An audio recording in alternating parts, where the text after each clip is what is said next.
my mom took me to the show. Yeah. And so me and Mom were Awesome. at your show, and during very formative years, I feel like I would hear your name all the time, and I always thought, like, this is a guy who is a true creative. It wasn't like I set out to be a string arranger, Right. but I learned enough that when the opportunity presented itself, Yes. I raised my hand and said, I can do that. And you've seen how God's been able to use the unique giftings you've had in different seasons in different ways. Every marketing person wishes that they could just be in the business of marketing water.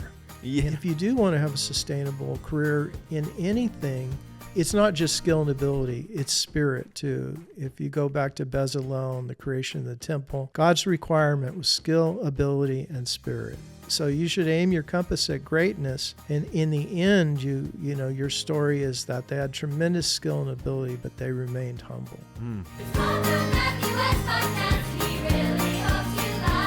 I really hope you like it. What's up, my friends? Welcome to another episode of the Matthew West Podcast. I'm your host, Matthew West, and as always, I really hope you like it. I love having all different kinds of guests on the podcast, and whether it's musical guests or, authors, speakers, you name it, we've had them, athletes on the show, and I'm just a curious person, and I love getting to have unique conversations with unique people who have a powerful testimony to tell, because guess what? We all have a powerful story to tell. This next guest on today's show is somebody who I actually grew up listening to his music, and he has had an incredible career in the music industry, not just in Christian music, but all beyond that. Like, he's won 6 Grammy Awards. He's been listed as one of the top 500 most influential music producers in all of music. And he's got a really cool story to tell. He's just got a really genius and unique perspective towards all things creativity and faith. And I think you're really going to enjoy this conversation. So let's go to the Story House with Charlie Peacock. Are you in your home studio right now, or? I am, yeah. Yeah, I have, when we moved to Nashville in 1989, I was in the bonus room above the garage for probably about, 8 or 9 months, and then built a studio. And now I'm back in the bonus room above the garage.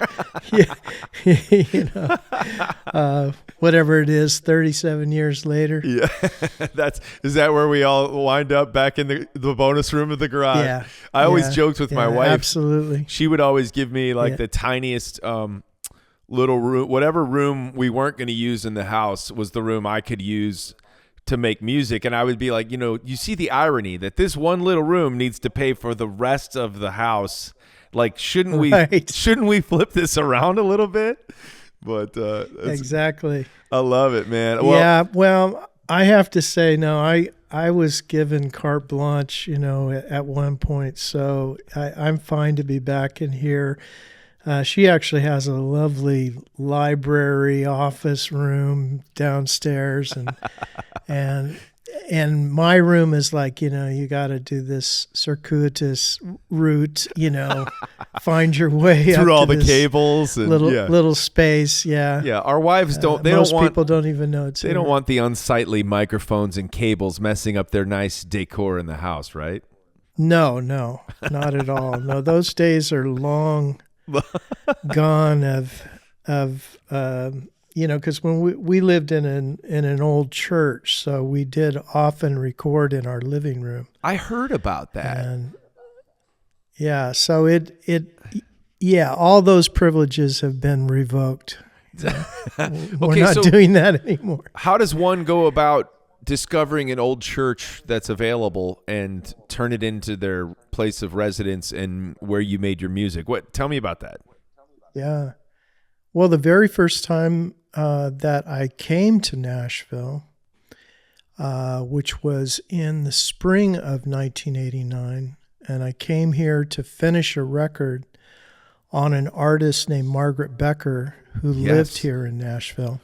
You were producing? And yes, I was producing, and I was staying with Peter and Michelle York. Yes. And Peter was the head of A&R at Sparrow Records at that time. Yeah. And I'd been to Nashville, before, but had not come here and sort of,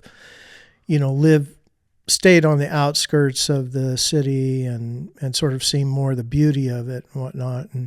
But I was recording at a studio on the way to Franklin somewhere, and so I would drive down this road each day, Old Harding Pike, and I would see this church that had been converted into a house, and it had a for sale sign on it, and we moved here, we built a house and all of that. The for sale sign eventually was gone, and then not long after we built our house and got settled, the for sale sign came up again. And as it turns out, Pam Tillis had put an offer on the house, and they had gone like quite a ways into it, and then decided what they wanted to do with it, they weren't going to be able to do. Oh. And so the sign went back up, and I was like, man, we got to go look at that place. We went and looked at it, thought it was amazing. I mean, we barely had enough money to take care of what we had at that point. Sure. Let alone the idea of, because I had just started building a separate studio. And so we had the house, studio, and then I wanted to buy this church. And the really funny story is that I had these 3 independent releases that I had done between the time when I was signed to a major label and then unsigned and on my way to moving to Nashville. And Billy Ray Hearn wanted to know if he could lease those masters from me. And so I found out what it would take to get into the church house. And Billy Ray made me an offer, which was a low ball to that. And I just looked at him and just said, no, it has to be this, right? Which was the amount I needed to get into the other thing. And he's like, all right, and so we exchanged a lease on some product for some cash, and I gave the cash to the people with the church, and we were off and running. And you made a whole bunch of music in that church house, didn't you? Oh my gosh, yes. Can you count the amount of songs or albums that were created? Well, I suppose I probably did, at least 100 albums. Wow. There. So, somewhere, in the neighborhood of 1,000 or 1,200 songs. And then, of course, other people, when I went to seminary for a while, my kids ran the studio. And so more people recorded during that time. Yeah, what was it called? Art House. Art House, yeah. Okay, I remember hearing about this, and so the feeling that you had when you would drive by and you saw the for sale sign, you had a feeling that was going to be a special place, and your instinct was right on that, huh? Yeah, I had an idea that I had developed when I was touring in Europe, and because I was super surprised about I hadn't been in Nashville very long, and I came from California. I was a fairly new Christian, in relationship to time. And I just, my whole orientation for how I came to the music and how I came to Nashville was very different than most of my fellow musicians. Oh, okay. And I would say not necessarily the working musicians, like session musicians or road musicians, right, but more the artists. The artist, yeah. More sort of the artist mind and approach. And I was coming much more from a position of if God was calling me to work alongside people in what was then, contemporary Christian music, then yeah, I wanted to be obedient to that, and I wanted to do that. But my overall philosophy was much more about being musically and mentally and spiritually prepared to be God's musical person everywhere and in everything, in as much as I was, asked to be. So I didn't have any like big ambitions to be in Christian music any more than I had ambitions to be in anything other, I suppose, other than just pop music in general. But not you. And that would include, all American music. Sure. Because I was fairly adept at creating just about any kind of American music, including, sort of neoclassical pieces and whatnot. So I was happy to be there and happy to be a part of the community. I really loved the people, especially those that have invited me in the beginning, like Peter York and Bill Hearn and Billy Ray and the Blanton and Harold crew and Amy and all of that. Because that's how I ended up there, is really through those people. They said, if you move to Nashville, you'll never stop working.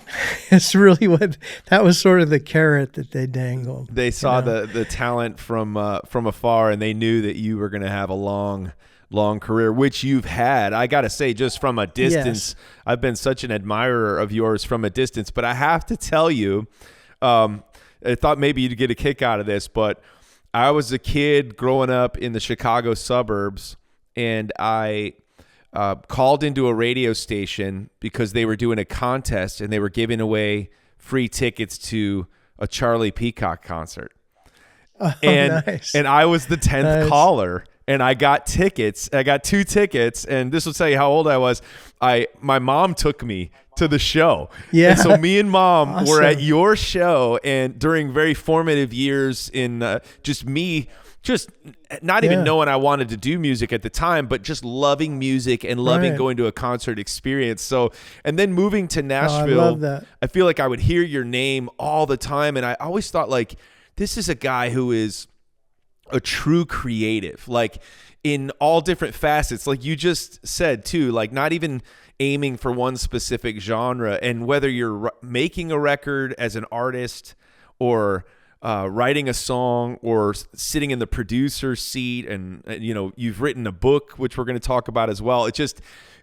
Being creative is just what you do, and it takes on different forms on any given day. So I've just been excited to talk to you because I've been an admirer for a long time, but when I finally saw you on this schedule to do a podcast together, I had this flashback of calling that radio station and being so pumped that I got free tickets. Yeah. Now, I wish I could tell you I paid hard money for those tickets, because you're probably going, man, no, that's okay. Those are 2 tickets I didn't sell. They were probably like, look, tickets aren't selling very well. We need to have a contest on the radio I've been station. there myself, but I just thought that was a cool moment. And the names you talk about, like Peter York. I mean, Peter was the president of the label that up until he retired, I've worked with all those guys. And in fact, as I'm sitting here talking to you, I have a little note from Billy Ray's son, Bill, who sent me a little like when I was first starting my career, and Billboard did an article. He said, "Hey, Matthew, we're off to the races." And every time I look at that, I remember. So it really does take key people that choose to champion you early on. And it sounds like you had those that said, "Hey, come to I've had Nashville." so many. Yeah, so many. I mean, there's always been a champion in my life. And my father was a musician.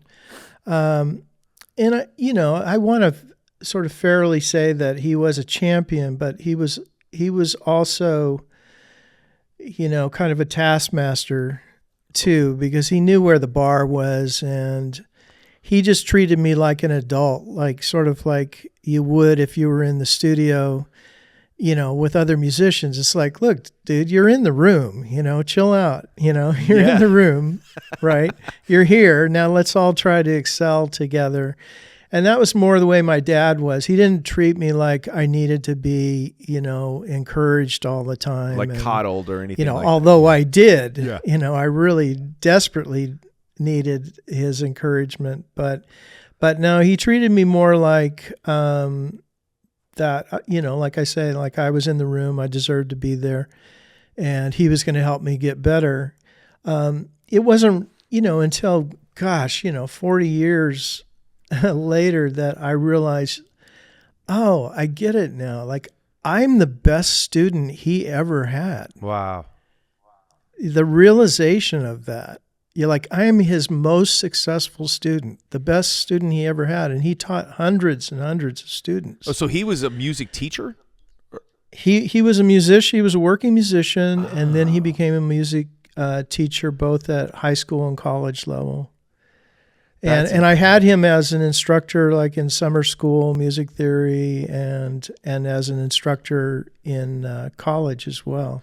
So at an early age, you were picking up instruments. What was your earliest memory? Like, was Dad encouraging you to sit at the guitar or the piano, or were you learning theory? Piano. They would do they've told me stories, and I've seen pictures, of me like sitting at the piano, and they would say, like, you couldn't really play, but you had a sense of rhythm and like understood, that the pitch of the instrument, if you went high, you would get one thing. If you went low, if you went another thing, and they seem to describe it to me as if like I was starting to understand patterns within it, and that I, even at a very young age, kind of played with those even before I could actually play. And I had good pitch, I could sing in tune, and which is always a pretty good indicator with children when you're looking at kids. Yeah.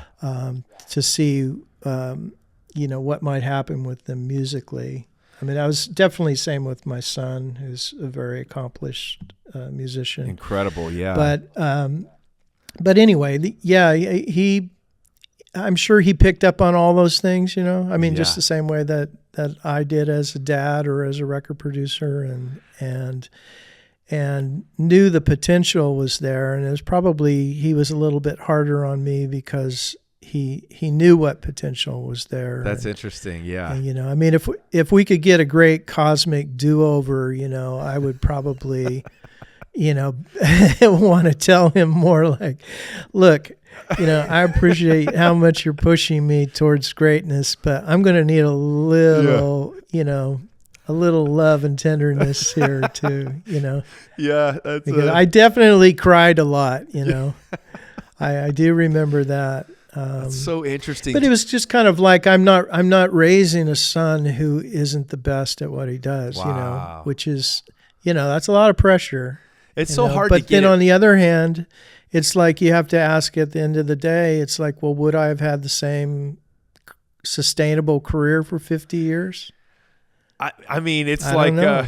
did you ever see the movie about the tennis players, the Williams sisters, right? Did you ever watch that movie? Oh, yeah. I didn't watch it, no. Lot of times, but I can imagine. But Dad was a taskmaster, to say the least. You know what I mean? But it's like pushing them on, Yeah. or Tiger Woods' dad. You'll hear stories like that a lot of times of like these people who've achieved the very pinnacle in their field. Someone like yourself. But a lot of times there is a figure in their life that has maybe pushed a little harder than they've, could have used a few more hugs, but there was also that pushing to greatness. Exactly. I'm curious, how did your upbringing then, because you mentioned your son's incredibly talented, how did that inform how then you turned around and you noticed talent in your own child?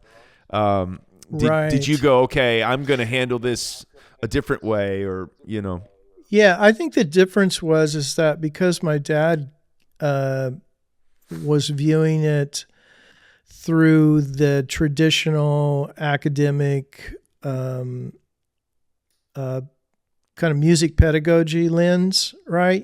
So it's like you gain expertise on one or more instruments, music theory, you have childhood musical education, instrumental, choral, all of that kind of thing.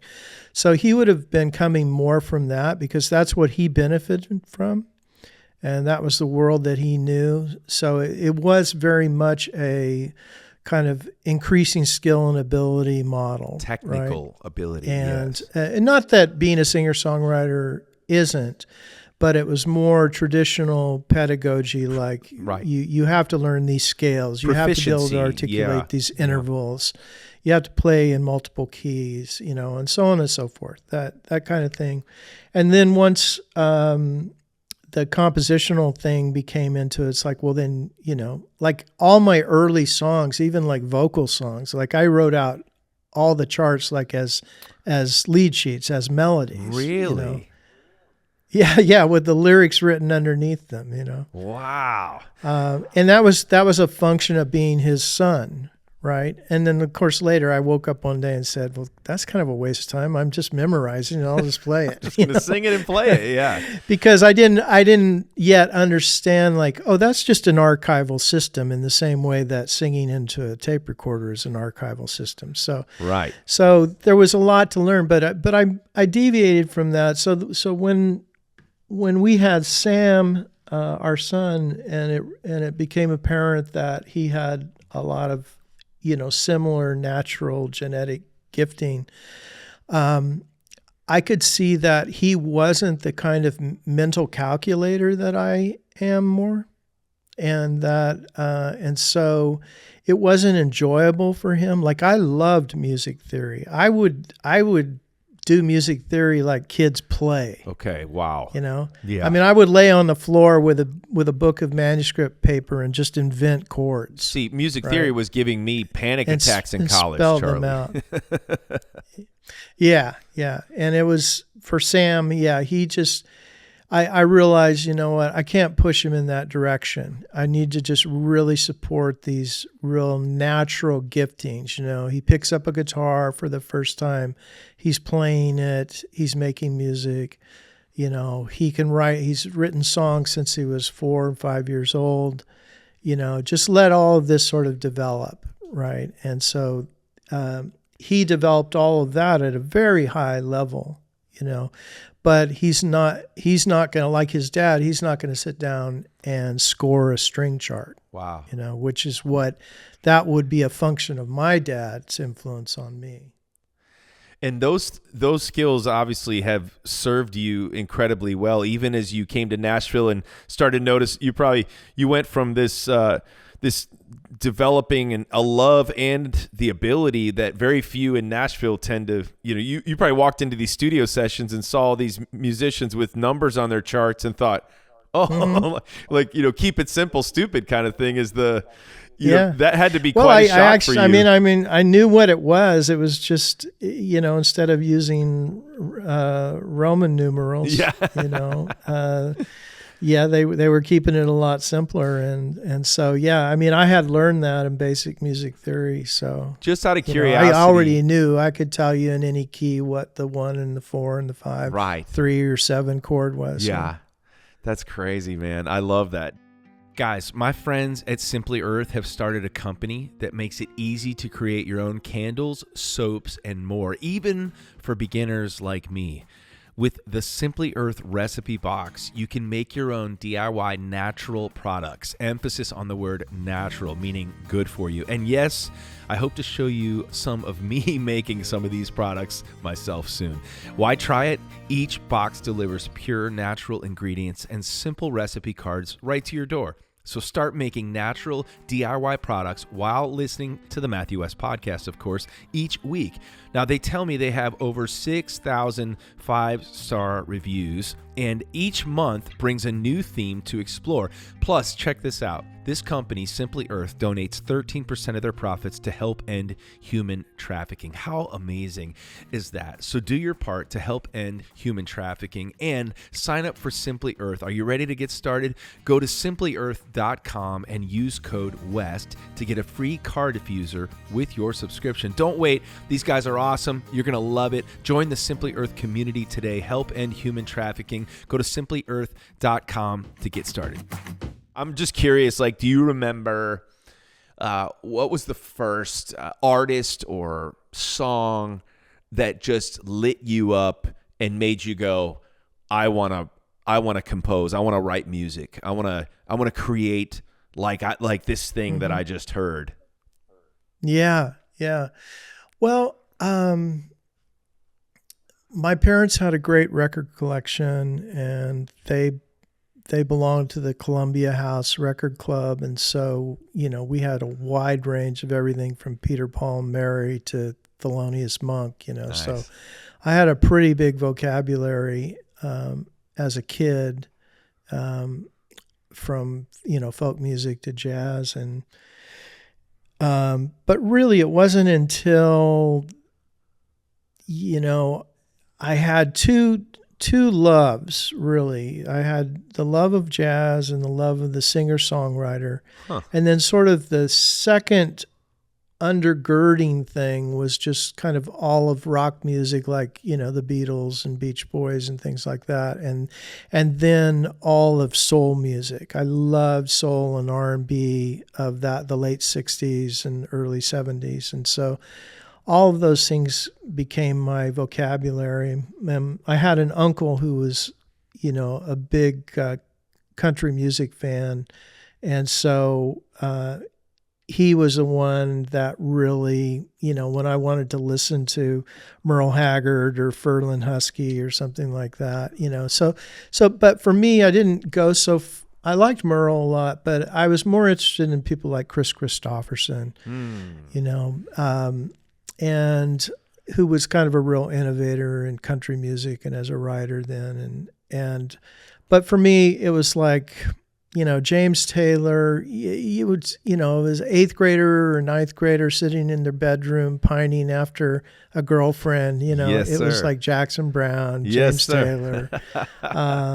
And that was really how I learned to write songs in the beginning. Yeah. Was really through both those guys, and I would say Paul Simon as well, for sure. But more so, James was really front and center. Jackson too. I was especially influenced by his first 2 records. So that and Motown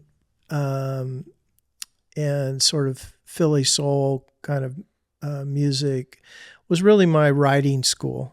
That's what I learned on, and then that was combined with everything Miles Davis. So Yeah. every record Miles Davis ever made, and every musician that ever played with him, was an influence on me. Golly, man, no wonder you're a deep well. You were drinking from a deep well at an early age, and I remember. Oh gosh, Before I was, I say in the book Roots and Rhythm that. I really want a reader to understand where I grew up, because I grew up in Northern California, and if you know a little bit about the music history there, pop music history, there was a character named Bill Graham, not to be confused with Reverend Graham, the Christian Billy Graham, but Bill Graham was a concert promoter, right? And a manager, artist manager. He later did become my manager as well. Huh. But he was the one who basically invented the eclectic concert bill. So you would go to San Francisco and you could see Miles Davis play with Quicksilver and the Messenger Service, with Albert King playing blues, opening the set. Right. So you had blues, you had the youthful rock of, the late 1960s. And jazz. And then you had the greatest jazz musician of the time, all on the same bill. Wow. And so when I would go to concerts as a teenager down in the Bay Area, like I saw, before I was 18 years old, I had seen Ike and Tina Turner, Ray Charles, Chick Corea, Stan Getz. The list just, goes on and on and on. Of all the great musicians That's amazing. that I saw play before I was even 18 years old. Wow. When did you make your first record? How old were you? I made my first solo record in 1984. Okay. I made a 12-inch single, an independent 12-inch single in 1982. And is that what caught the attention of a label? Which one? The single in 82? The one in 82? Yeah. No, I first caught the attention of label in 1980. Okay. So I was signed to a development deal with A&M Records in 1980, of which did not go further. David Kirschenbaum, who's mostly known for, signing Tracy Chapman. Yeah. He signed me to a development deal, and I started working with a producer named David Kahn. Yeah. We developed a good relationship, and then he hooked me up with a manager named David Rubinson, and we did a number of demos attempting to get me a record deal during that time. And then I just went back to kind of just working, the clubs and theater circuit, in Northern California. And then by 83, I think it was, record companies came calling again. I kind of had something that was interesting and developed that and made the first record. Then went out on tour with some British bands, The Fix and General Public. And this is when I first met John Huey, who was my agent at a agency called FBI, Frontier Booking International. Wow. These were all back in the days when there was IRS records and there was FBI. Is that right? I forget what the management CIA was the management company. These were all the Copeland brothers. Stuart Copeland played drums with the Police. Of course. And Ian Copeland, he was another one of my booking agents with John at FBI. So they put me out on the tour circuit, and A&M released that version, a different version of that album in 1985. Okay. I kept touring, and then I moved from there to Island Records in 1986. Okay. And did a record for them. And then was kind of in limbo again. There was a lot of, we were heading towards a big stock market crash in 88. And so I was just figuring, like, what, I don't think I'm going to be able to make another record for Island. So started shopping around. And it was right at that time that I got a call from, all of a sudden started getting calls from Christian record companies that were interested in me personally or interested in me producing their artists or writing for their artists. Okay.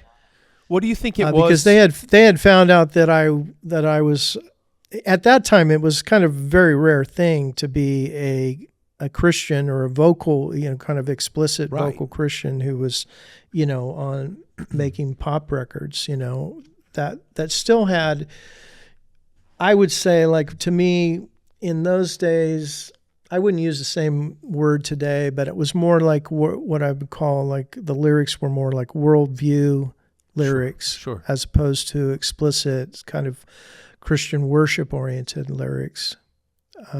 So it was more, I'm coming from a philosophy of more like, okay, I can sing and write about any topic under the sun through this Christian worldview. Yeah. Would have been the way I would have explained it back then.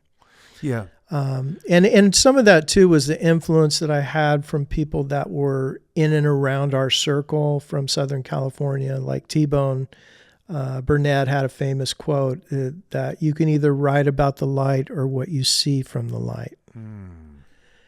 And so a lot of me and my friends, we took the second option.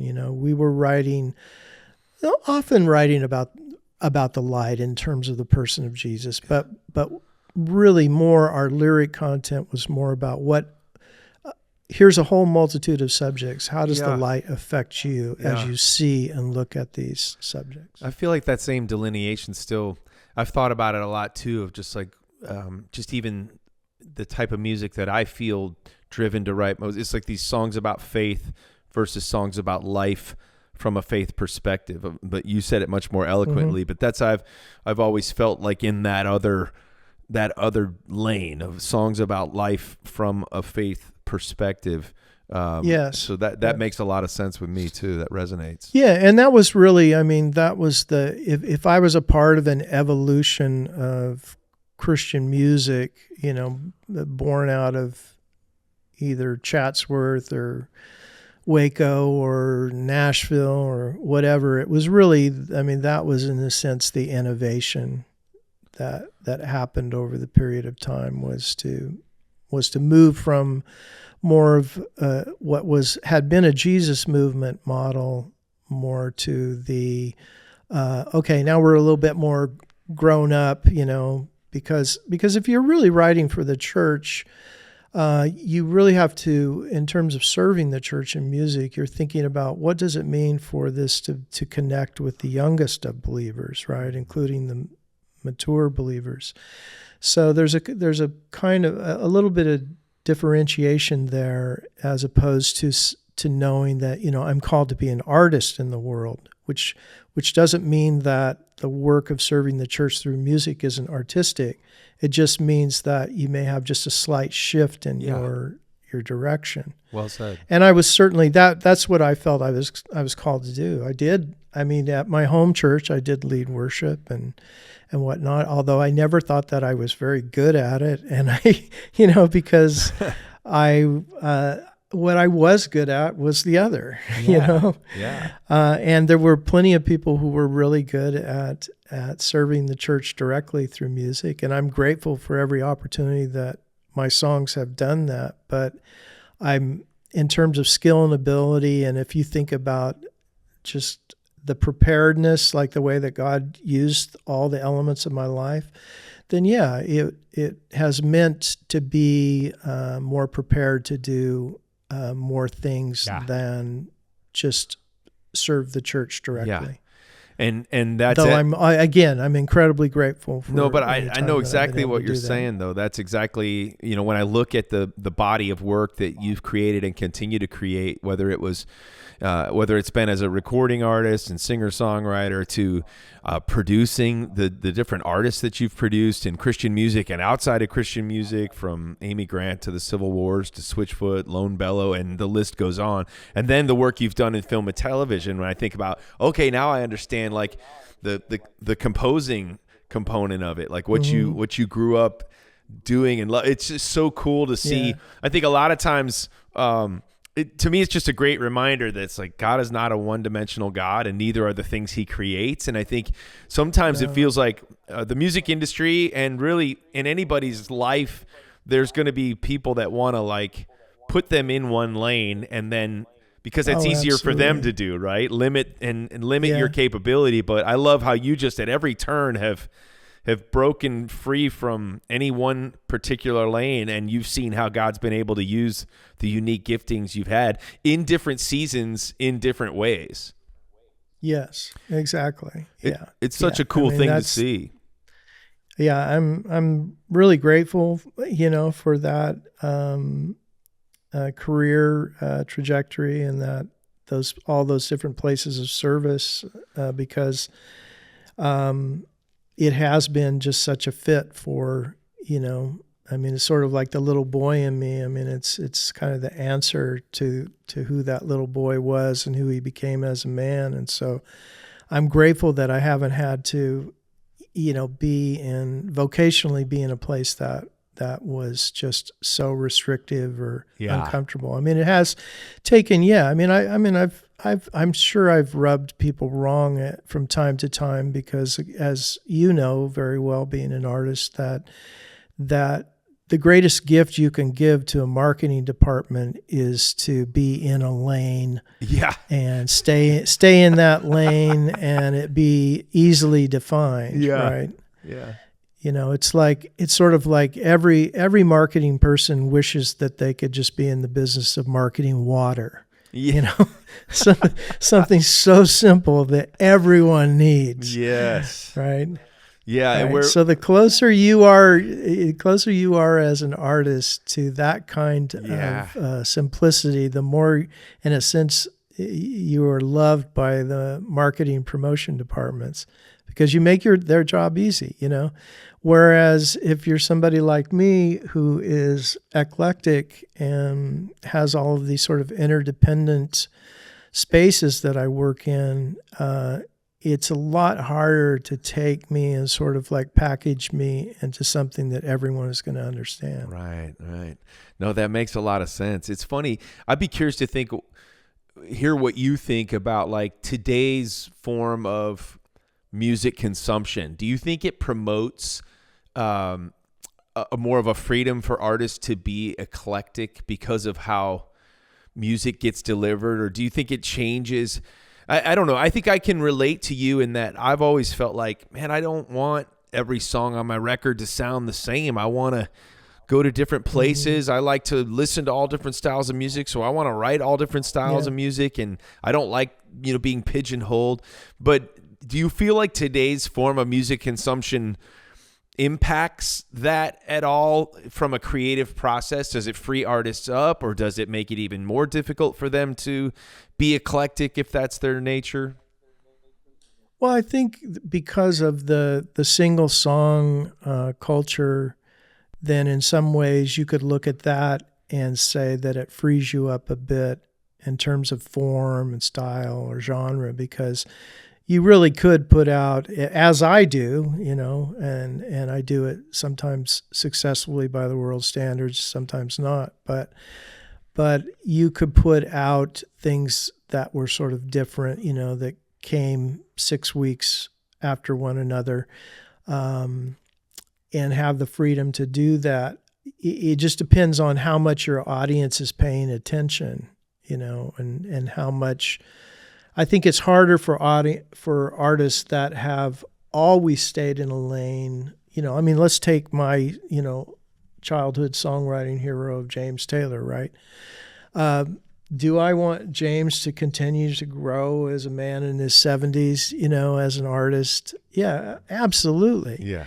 But in some ways too, like if we're going to go to, the next concert next time he's in town, I do want him to sort of stay in his James Taylor lane, right? Because he has spent an entire lifetime carving that out, and there is no one like him. Yeah, right? That's a great point. That's a great example. So if he were to make huge shifts that went outside of that now, in his mid to late 70s, then I would be like, I don't know. I appreciate the courage of that, but I'm not sure that's why we came here tonight, because you haven't really, I would be saying to him, you haven't really demonstrated that was going to be your model. Yeah. So right. I think that's a great example. Whereas if you were if you were putting out stylistically cohesive albums, right? And then you were telling your audience like, hey, I'm doing this EP that is me experimenting. It's a collab with this particular artist. I hope you enjoy it. If you don't, I totally understand, right? So I think you kind of like educating more. I think the album thing, those, especially for baby boomers, the album for so long was a cohesive statement. Yes. And now we have, now we're back to the 1950s, 60s kind of single song culture. So yeah, the answer to your question is I think you could experiment a lot more. A lot of it is communicating with your audience. I try to do that even as at my age. I still try to, because I never know where people are entering into the process. They're like, what's the deal with this woman singing this ukulele love song, that's got Charlie's name on it, and and then wait, I liked what he did in 1988. Yeah. And so I feel a little bit of responsibility to educate the audience and help them see, hey, here's me really focusing on, I'm making a cohesive artistic statement here with a full album, right? This is me collaborating with other artists. You may or may not like it. Here's me doing very experimental stuff. You know, if you're still saying that West Coast Diaries Volume 2 is the greatest music I've ever made, you likely won't like this. You know? So I do try to be honest about it and let people know. And I'm very aware of it. I mean, you know, because we have the data. We can look at the numbers and see, you know, I mean, I put out what I think is one of the best albums that I've ever put out in my life, called Every Kind of this last year. Just this last year, yeah. And while the initial, you know, numbers on it were good, you know, for the first 6 weeks and so on and so forth, like several months after that, I just dropped some stuff on a Friday night that was probably more like a kind of 80s and 90s vibe, right? Okay. And people just rushed towards it, right? Interesting. And I had done the other album with Universal. Wow. Right. So I had went for the whole enchilada, you know, did the old school, record deal and the whole record deal. Release kind of thing and all of that, and then just dropped something without any advertising or anything on a Friday, and had it do just equally well. How do you mentioned earlier, you said I've done things sometimes successful by the world's standards, other times not. I mean, that's going to be the story of any creative. How do you? Yeah. It's so hard not to take it personal too, right? Because the art is nothing if not personal, and then yet it's open to subjectivity. But what gets you? What still gets you up in the morning and go, you know what? I'm still going to go climb that mountain of a song, or I'm going to work on that project. Yeah. How do you overcome? And this, you know, this is life lessons for all of us. Even when you're not in music, like we're going to have disappointments. We're going to have, you know, things that don't measure up to the world's standards. How do we keep putting one foot in front of the other? Yeah. I mean, I probably have 3 prongs that, you know, I have the spiritual foundation in Jesus, which I call Creator with us. And so that's the foundation that I have to keep coming back to for my identity and for to interpret meaning, right? So everything that I have learned about being a follower and a student, you know, that always has to be. I have to remind myself of that. That has to come into play. So that's kind of a foundational thing, and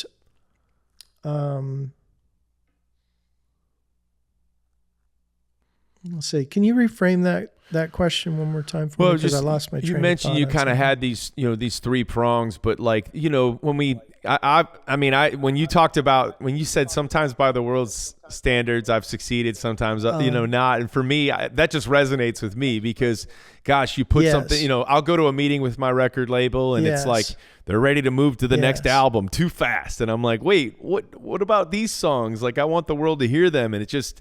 Sometimes it can be a challenge to still wake up the next day and go, okay, I still believe my best song might be ahead of me. Yeah. So in addition to the foundational, Jesus-centric, you know, student follower, I have to have the time for creating, and that creating can be like right now, like I've just gone through a whole time of digitizing old analog medium, you know, everything from cassette to 1/4 inch to reel. And so I have, if you could see on my board over here, I've got several songs that I'm doing reinventions on. Oh, cool. Right. From things that are like 40 years old or things that never came out. And then I've got a backlog of unreleased songs, newer things, everything from singer-songwriter to jazz. Love it.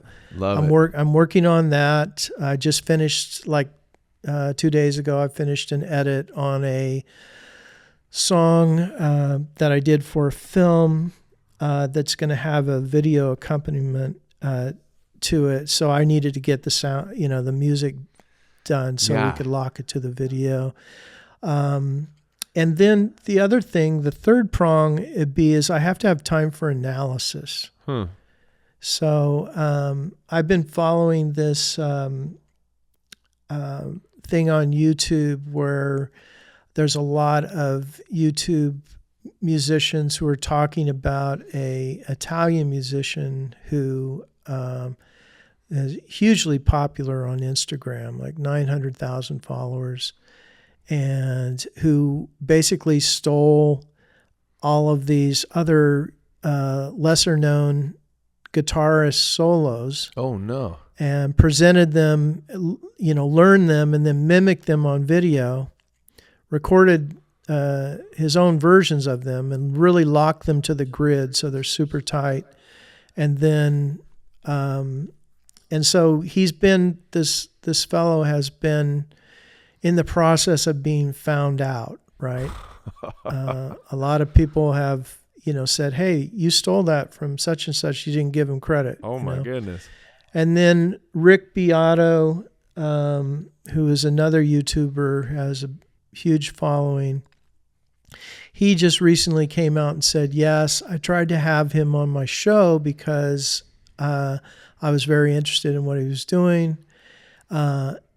And when he got here to do the show, I found out he really could not play well enough to be on my show. Oh, wow. Okay.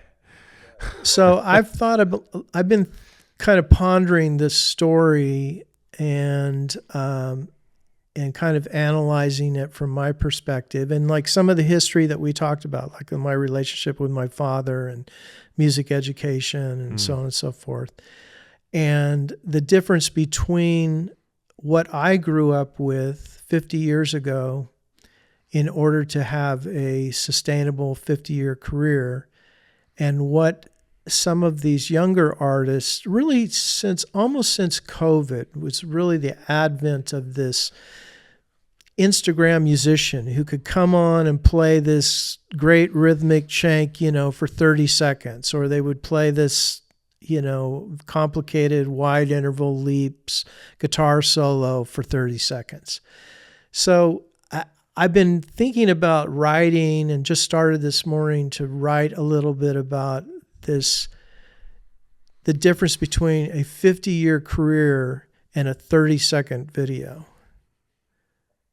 and what you have to do and to go through and the experiences you have to have in order to have that 50-year career, as opposed to being able to make really punchy, catchy 30-second films on Instagram. That's good, Charlie. And, it's not just the guitar player who can fake it for 30 seconds, but it's I can't tell you how many times I've worked with other, young songwriters or artists, and they go, well, look at this little clip has gone viral. And it's like this 15, 30-second clip of a song. And I'm like, but the rest of the song around it needs to be stronger. You know what I mean? And that's exactly. So from a songwriting standpoint, and that just mirrors that mirrors the artificiality of how a lot of us are just presenting our whole lives. Like the 30-second clip of the highlight reel of, how clean the kitchen is or how, what I mean? Like exactly. We show the best of us.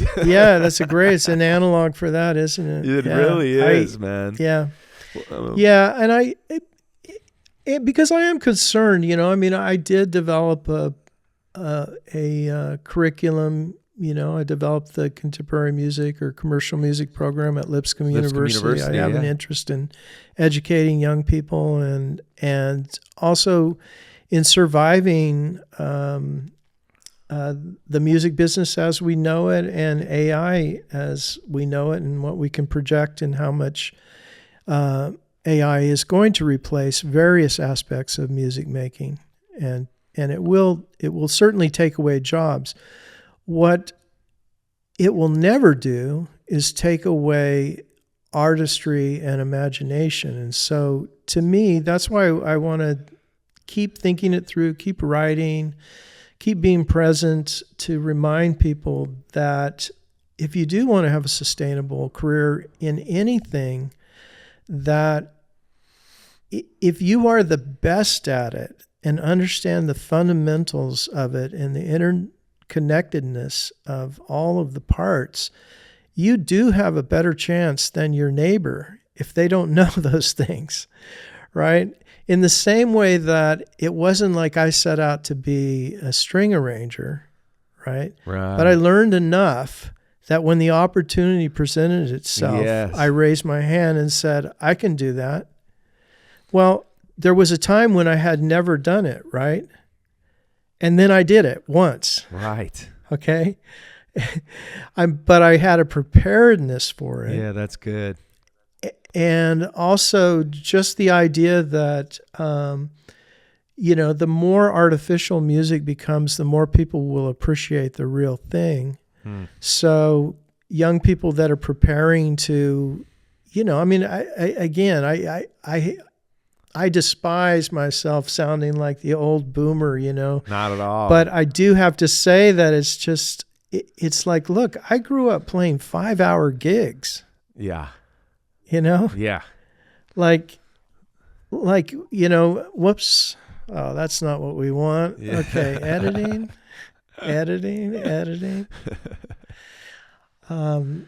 I grew up playing 5-hour gigs, and that meant, developing the stamina, the ability to do that vocally and physically, with the digits, with the hands No, that is. And so I just want to encourage, I want to be a part of encouraging the generation that's facing these new challenges. This young man felt he had to cheat the system, right? Yeah.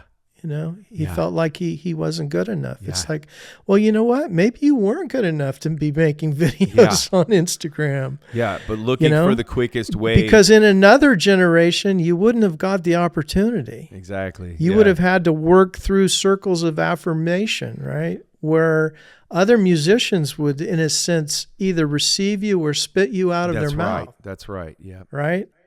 And you had to come up through your school, you had to come up through your church, come up through your county, your city, your region, your state, your country, right? Yeah. You had to go through all of that before you could even, think that, someday my music will travel around the world, or I'll travel around the world. Yeah, yeah. And there were, just doors of entry that you had to pass through. And I think trying to circumvent these through all of the tools, in a sense, the ability to put a filter over everything to create the sunset that you actually didn't see. And we really, really need to say, look, all these tools are great, they're fun, it's good, but they're no substitute, for true artistry and true skill and ability. Yeah. And particularly, for people who profess to be Christians, it's not just skill and ability, it's spirit too. If you go back to Bezalel and the creation of the temple, God's requirement was skill, ability, and spirit. And the spirit is what moderates skill and ability. So you should aim your compass at greatness and let the spirit moderate it according to your personality and according to your ego and all of that, so that, and in the end, your story is that they had tremendous skill and ability, but they remained humble. Not just lessons in music, but lessons in life today, from the great Charlie Peacock. And I want to close with just repeating one of the things that you said. And you were talking about AI, but the more artificial takes over in the world, the more people will appreciate the real thing. And boy, if that's not a lesson just for life in general, whether you make music or not, yes. That's right. That's such good stuff, Charlie. I can't tell you what an honor it is to be able to connect with you and talk with you. Thank you, Matthew. Man, you're the latest book that you released, because clearly you never stop creating, is called Roots in Rhythm, A Life in Music. And that came out earlier this year. I want to encourage everybody to go pick that up and just get an education in music and all things creativity. creativity, get to hear more about all the different things that you've gotten to be a part of. You did invent the commercial music program at Lipscomb University, which is here in Tennessee, and it's a great program. And man, you're doing great things. I can't thank you enough for joining me. And I've been diving into your music as this morning I was listening through and just remembering going to that concert with my mom. So thanks for being a part of my music story, and thanks for sharing a little bit more of your story with me today. I love that you shared that with me. Thank your mom for me. Hey, I appreciate you. God bless you, Charlie. All right, bless you. Bye-bye. Hey, I want to thank my guest, Charlie Peacock, for joining me. Listen, sometimes we get into the weeds when we're talking about music on this podcast, but if you're anything like me, hopefully what you can take away from it, even if you don't do music for a living, hopefully you find it interesting just hearing how somebody's creative mind works. But man, at every turn, he's saying things that apply not just in the journey of music, but in the journey of our lives. And I loved what Charlie had to share. And on a personal note, it was just kind of cool to be talking to somebody whose show I went to as a kid when my dreams of music were first beginning. So thanks to Charlie for joining me. Be sure to check out his latest book. We'll put a link to it in the liner notes. And man, thank you for joining me on this podcast. All right. I want to encourage you to go make the most of the one shot you get with this life. It's your story for his glory. I'll see you next week.